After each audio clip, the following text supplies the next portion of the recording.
Hi, I'm Jay with Classic Kitchens, etc. And today I wanted to talk to you about testing for moisture in slab concrete before you put down natural hardwood, whether that be engineered or solid hardwood. So let me show you that.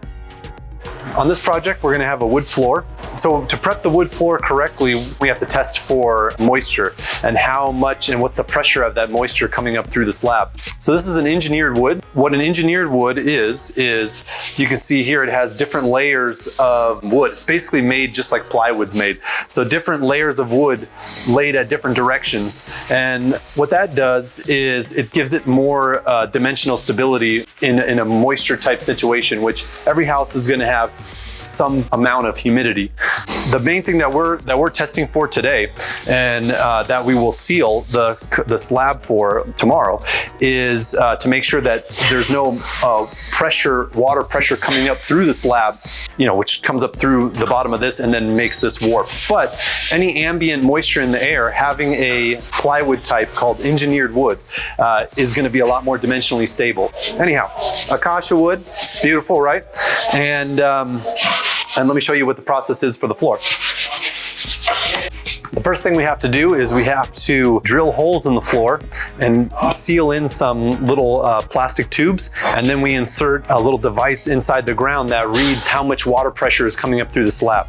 Because the way that we prep our slabs for wood is you have to seal the slab and then you glue down the wood. So you want to make sure that there's not too much water pressure coming up that actually exceeds the limits of the moisture barrier that we're using. That's what we're going to be doing. So we're testing for that today. So let me show you how that works.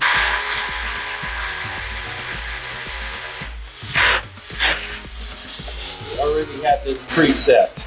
Okay, for a certain depth? Yes. All right. Yeah.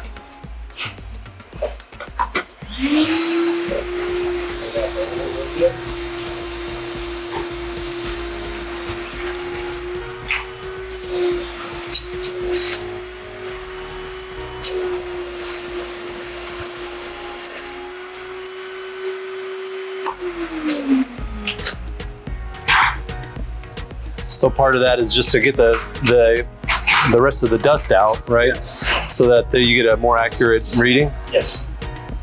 And this, what I do is temperature and everything make a difference, so I am reporting that.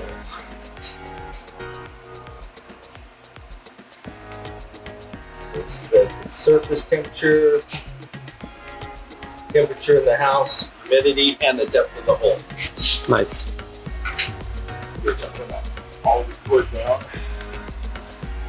68, 67. I do that at every hole. Right.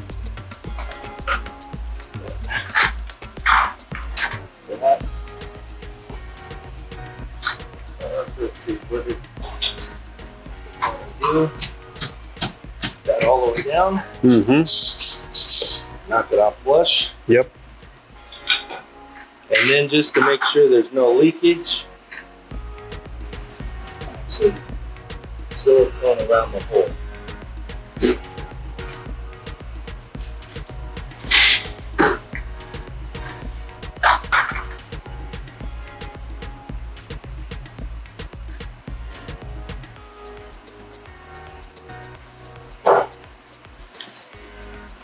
Then, so no one kicks the cap off. Mm-hmm.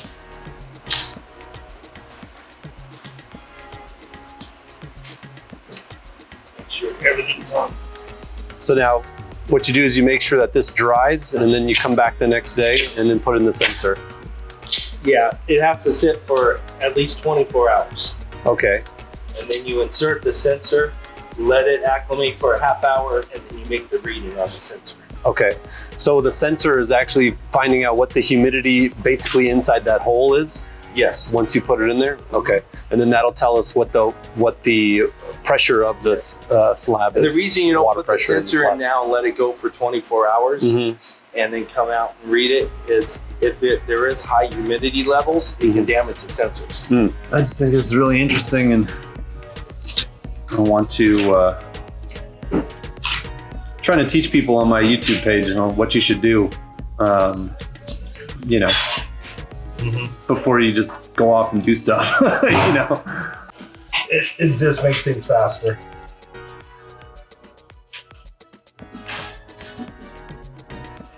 It's close enough that I can get all the. That's just to show which sensor it is. And what do we add on this one? 71. 71?